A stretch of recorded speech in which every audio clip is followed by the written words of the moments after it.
जो परंपरा वाले होते हैं ये कनपाड़े नाथ, उग्गड़नाथ, बिना कनपाड़े, ये सारे शिवजी के पुजारी होते हैं।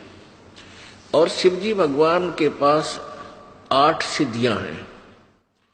इन 8 सिद्धियों में से किसी को 1 खिलौना दे देता है, किसी को 2 दे देता है, किसी को 3 दे देता है। 1, 2, 3 बस, कोई ज्यादा से ज्यादा किसी को 4 पूरी नहीं देगा, क्योंकि फिर तो उससे सुप्रीम उसी के बराबर हो जाते हैं। 1, 2 खिलौना दे देता है, जिस कारण से वो हल्दी की गांठ प्राप्त करके पंसारी बन जाते हैं। और परमात्मा कबीर जी कहते हैं, शब्द महल में सिद्ध 24 हंस बिछोड़े बिस्वे बीसा।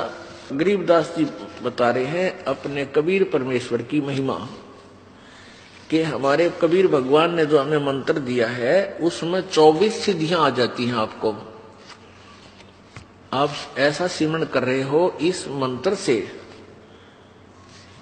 आपको जब ये तीनों मंत्र मिल जाएंगे और सच्ची लगन से आप जाप करते रहोगे, आपके अंदर 24 सिद्धियां आ जाएंगी। लेकिन इनको कभी भूल कर भी प्रयोग नहीं करना, नहीं तो आपका काम बिगड़ जाएगा। क्योंकि फिर आपकी प्रभुता बन जाएगी, लोग आपके पीछे पीछे घूमने लग जाएंगे, आप झाड़े लाने लग जाओगे, किसी को आशीर्वाद, किसी को बद्दुआ, और अपने सारी कमाई को यही नाश करके चले जाओगे। ऐसा ही ये ऋषि और सिद्ध लोग करते रहे। पहले तो डरे डोयाते बैटरी चार्ज कर लेते, जंगलों में बैठ कर वन में जाकर 10-10, 15, 12-12 वर्ष, और फिर आकर के नगरों में किसी का आशीर्वाद, किसी को बद्दुआ, दोनों का, किसी का नाश, किसी को लाभ, ऐसे करके आप भी जैसे थे। गोरखनाथ जी के गुरुदेव मच्छंदर नाथ जी, वो कंवारे थे, ब्रह्मचारी थे। अधिक काल की जाल ए भगवान। जब वो हो लिया 60-70 साल का, तो उसके मन में आया कि मैंने गृहस्थ आश्रम का आनंद तो लिया ही नहीं, ये जीवन मनुष्य का तो मेरा बर्बाद हो गया।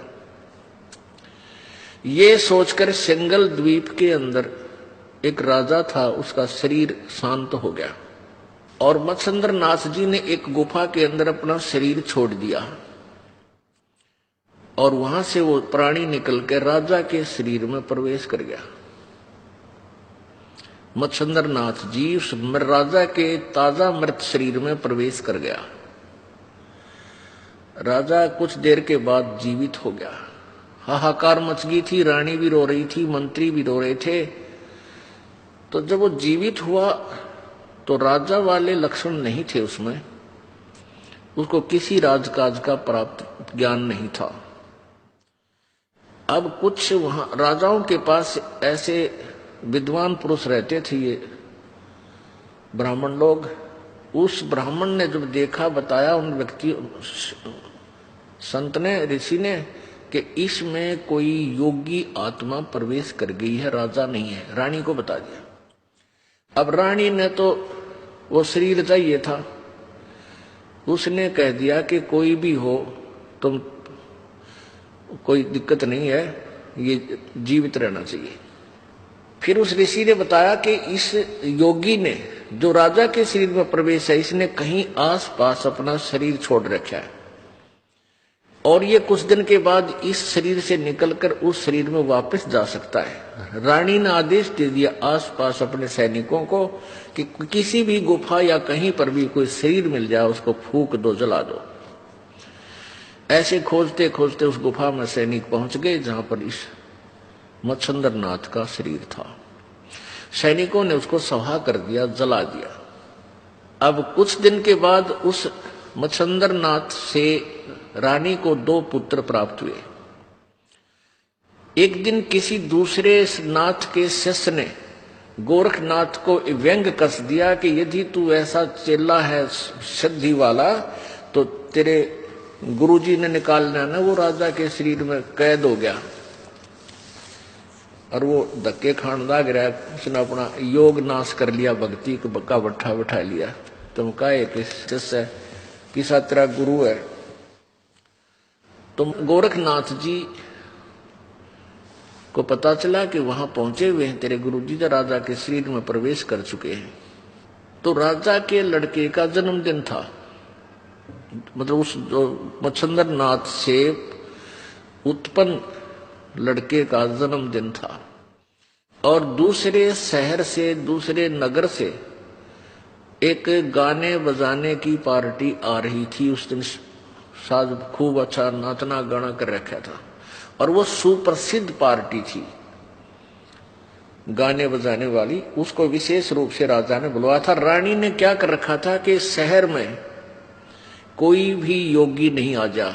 वो जो ऋषि उसके राजा का जो गुरु था, रानी को बताया उसने कि ये मच्छंदर नाथ योगी है और इसका शिष्य गोरखनाथ बहुत बड़ा सिद्धि युक्त है, वो कभी भी इसको निकाल कर ले जा सकता है। तो रानी ने चारों तरफ सीमा पर, पूरी अपने शहर की सीमा पर चारों तरफ बाउंड्री करवा दी। सिंगल 2 गेट छोड़ रखे थे, उन सब गेटों के ऊपर विशेष पहरेदार लगा दिए थे। कोई भी संत साधु इसमें प्रवेश नहीं कर गया, नगरी में नहीं आवे। तो गोरखनाथ जी ने कई बार चेष्टा की तो वो नहीं प्रवेश कर सका। उस पार्टी में मंडली के अंदर वो मंडली आ रही थी उस नगर में। गोरखनाथ जी ने पूछा भी कहाँ जा रहे हो? उन्होंने बताया कि राजा का ऐसे ऐसे लड़के का जन्मदिन है और हम आमंत्रित हैं, हम वहां ढोलक डालक बजाने जावे, गाने गुने गावेंगे। अब गोरखनाथ ने सोचा भाई अब ये तरीका बनेगा वहां प्रवेश करने का। अब गोरखनाथ जी ने अपनी सिद्धि से उनके एक ढोलक बजाने वाला होता है, वो तबले से वो तबले बजाया करे, कट कट कट कट, उसके दस्त लगा दिए अपनी सिद्धि पे। और उसके इतने दस्त लगे कि 5-5 मिनट में वो फ्रेश होने जान लग गया। अब वो बिल्कुल शहर के पास आए हुए थे मंडली। उनके मुखिया ने सोचा भाई आज बात बिगड़ेगी और कोई नया यदि हम रखेंगे तो ताल में ताल नहीं मिलेगी और राजा का काम से मनमाने सजा दे गए। ये तो बहुत बात बिगड़ी एंड टाइम पे।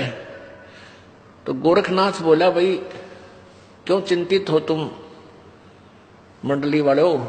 वो मुखिया बोला उनका कि महाराज जी बात यूं है कि हमारा ये ढोलकी है का जो है ना तबले बजानी है का दोस्त लाग गए। तो गोरखनाथ जी बोला भाई तबला तो मैं भी बहुत बढ़िया बजा दूं, अग बजा के दिखा। ये उसने ला दी ताल, उनको फिट बैठ की बिल्कुल सही मिल गया, भला हो भगवान तेरा। तो उसको लेकर वो आगे।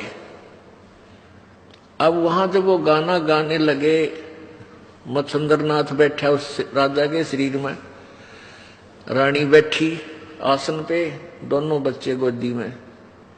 अब वो ढोलकी बजावे है, जाग मच्छंदर जाग, गोरख आ गया जाग मच्छंदर जाग। ये वो अंदर तो थी उसमें वो आत्मा तो वही थी, वो फड़क्या। तो उनकी नजर में नजर मिली। अब मच्छंदर ने कहा, यानी राजा ने कहा कि ये ढोलकी वाला बहुत अच्छा आदमी, इसको यहीं रख लो। वो वहीं रख लिया। तो मच्छंदर ने उन दोनों बच्चों की सेवा की ड्यूटी ला दी कि तुम बालका की सेवा करा कर, बच्चे खिलाया कर। गोरखनाथ अपने शिष्य थे। अब गोरखनाथ जी उन बच्चों को खिलाता है दोनों को, और रह रह कर उनको समझाता अपने गुरुजी को, गुरुजी चलो यहां से, आप कहां फंस कर बैठ गए, अपनी भक्ति करेंगे, निकलो यहां से। नौका गोरखनाथ बकवाद मत करे, तू मेरी ड्यूटी जो मैंने आदेश दे दिया, तू बच्चे खिलाता रहा, बस जी आ रहा है। अब उसने सोची गोरखनाथ ने, बाबा गुरुजी तो मेरा भाई गया काम तय तो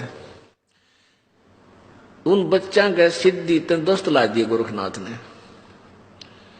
एक ने टट्टी हुआ के लावे इतने दूसरा तैयार पावे, दूसरे ने फरस करके लावे इतने दूसरा हो जा। गोरखनाथ बोला रहा तू इन्हें ढंग से झटका लिया। वो दोनों ने पकड़ लिया गोरखनाथ, और चोटी पकड़ के सिद्धि थे नो झटका दी। वो खाल लटकाए लावे, वो अंदर का सामान बाहर उड़े पड़ा रह गया। वो दोनों की खाल सिद्धि से, एक सिद्धि ऐसी शक्ति होती है वो कुछ भी किसी प्रकार का ऑपरेशन कर सकती है। दोनों की वो खाल खाल लटकाए लावे, चोटी जैसे सांप कांटली छोड़ दिया कर। और दोनों बच्चे बड़े बाहर पड़े, कवर रहित कवर नहीं था उन पर। अब मच्छिंद्र नाथ बोला, रत्न नाश कर दिया निकम्मे, मेरे बेटे मार दिए। तो बोले आपने तो कहा था झड़का लिया, नहीं झड़का लिया, देखो खाली कर लिया। तो बहुत लाल पीला होया। गोरखनाथ ने कहा कि भगवान आप किस काम आए थे यहाँ पर? मैंने तो तेरी 2 ही बूंद नाश करी है, तेने रोज कितना नाश कर लिया अपना पता है? एकदम योगी था, कुछ पिछले संस्कार अच्छे थे। तुरंत ने बोला भाई क्या करूं, निकल इसमें, मेरे अपने निकला जाता, मतलब फ्यूज हो लिया, मेरी सिद्धि शादी कुछ ना रह रही। तब गोरखनाथ जी ने अपनी सिद्धि से वो शरीर शांत कर दिया। अब शरीर शांत कर दिया, शरीर शांत करने से पहले बोला मेरा ये डोला ठा लिए तुम। उस थैले में उसने सोने की डाल रखी थी। मच्छिंद्र नाथ ने चलती आन ले चलूंगा, आगे भंडारा में काम आऊंगी। सोने की ईट अच्छी इतनी मोटी मोटी 3-4 ले रहा था सोना, यानी किलो पक्का। गोरखनाथ ने जब तक ठा लिया, आगे जाके देखा कि उसने बताया था कि उस गुफा में मेरा शरीर है, उसमें प्रवेश करूंगा। वो शरीर पाया नहीं। तो गोरखनाथ जी ने क्या किया कि वहां अस्थि पड़ी थी, उसकी अस्थि मच्छिंद्र नाथ की, जो फूके हुए शरीर से भस्म किए हुए शरीर की बची हुई अस्थि, यानी वो हड्डियां पड़ी थी, वो हड्डी इकट्ठी की, अपनी सिद्धि से मच्छिंद्र नाथ का शरीर उसी एज का बना दिया और वो जीवात्मा प्राण उसके प्रवेश कर दिए मच्छिंद्र नाथ के। अब मच्छिंद्र नाथ जी चल पड़े और वो झोला ठा लिया जो गोरखनाथ ले रहा था, काख में दे रहा उसने, अगर इसमें सोने की ईंट है। अब पता तो गोरखनाथ जी को भी था। मच्छिंद्र नाथ बोला भी पानी पीऊंगा, इस कुएं में बच्चा 5 जल निकाल। अब गोरखनाथ जी जल निकाल दिया, गुरुजी जब जल पीने लगे और वो ईंट उस कुएं में गिर दी जो गुरुजी चिपक रहा था सोने की ईंटों के। छोटी छोटी ईंट बना लिया करते ऐसे, वो उसमें जल में कुएं में डाल दी। वो मच्छिंद्र नाथ एक लाठी ठावर एक दरे और 20 गाली सुना दी उसने गोरखनाथ ने, तू नाश है, निकम्मा है, तने नाश कर दिया है, इतना कीमती सोना था तने जल में गिर दिया, तेरी तो बुद्धि भ्रष्ट हो रही है। तब गोरखनाथ जी बोले, गुरुदेव हम परमात्मा पाने के लिए निकले थे, ये फिर राजंश को खाके आपके अंदर ये संग्रह संचन की बीमारी फेर होगी। तो जब वो बिल्कुल शांत ना हुआ ना मच्छिंद्र, गोरखनाथ वहां एक छोटी सी पहाड़ी थी, अपनी सिद्धि शक्ति से उस पत्थर को, पूरी पहाड़ी को सोना बना दिया। अगले गुरुजी एक ईंट पे मरण न हो रहे, उठा लो, कितना उठाओगे इसमें। तब गोरखनाथ मच्छिंद्र नाथ शांत हो गया, रे तरह के जो भैया कित डले डो रहा हूं, कहीं माटी का करोगे क्या तुम? यानी अब जो ये दास आपको एग्जाम्पल देने जा रहा है, इसका रिजल्ट देखना क्या होगा। इसको तत्व ज्ञान कहते। तत्व ज्ञान क्या होता है, जैसे देसी घी ने गर्म करे और फिर अच्छी तरह ताके नारा डाल दे, वो शुद्ध हो जाता। तो ये शुद्ध घी जो है ये तत्व ज्ञान है। अब हमने केवल वो खिचड़ी ज्ञान सुन रखा था जिसमें वो सारा डंगा भी अंदर ही होता है, मक्खन जिसे बोलते हैं। अब वो दोनों गुरु चेला आगे, ठीक है। अब ये देखना कि गोरखनाथ जी ने मुर्दा भी जीवित कर दिया और एक पहाड़ी को सोने में भी परिवर्तित कर दिया, और फिर भी मोक्ष नहीं था। फिर भी मोक्ष नहीं था। क्या बताते हैं परमात्मा कि ये सिद्धियां जो होती हैं ये इस प्राणी की शत्रु होती हैं। इन सिद्धियों के कारण इसमें प्रभुता आ जाती है, दुनिया नमस्कार करती है, उसके चारों तरफ मंडरा जाती है और फिर वो प्रभु बन जाता है और यथार्थ साधना ना करके फिर यहीं पर वो अपना 84 लाख योनियों में धक्के खाता रहता है। अब परमात्मा क्या बताते हैं, एक अगस्त ऋषि थे, उन्होंने सारे जीवन में सिद्धि साधना की। ये जो परमात्मा कबीर जी के मार्ग के अतिरिक्त जितने भी साधना है सब सिद्धियां ही अधिक होती हैं और कुछ समय इनको स्वर्ग प्राप्ति होती है। अगस्त ऋषि ने इतनी साधना कर ली कि उसने एक ही घूंट में 7 समुद्रों के जल को सोख लिया था। अब बताओ भाई, पूरे जितने समुद्र है अपनी पृथ्वी के चारों तरफ, इसको एक घूंट ऐसे चलो उठाया, मतलब एक घूंट ऐसे लगाई मुंह के और पूरे को सोख लिया और ये खाली हो गया। फिर ऋषियों ने देवताओं ने हाथ पैर जोड़े, फिर इसने वापस इसको इसमें कुरला कर दिया इस खड्डे में, यो फिर समुद्र लहरा गया ऐसे ही। पुण्यात्मा फिर भी मोक्ष नहीं हुआ, अगस्त ऋषि का भी मोक्ष नहीं हुआ। दुर्वासा जी बहुत सिद्धि युक्त थे, वो भी मोक्ष से खाली रहे। अपने एक वचन से उसने यादों का पूरा कुलनाश कर दिया था दुर्वासा जी ने। तो क्या बताते हैं परमात्मा कबीर पर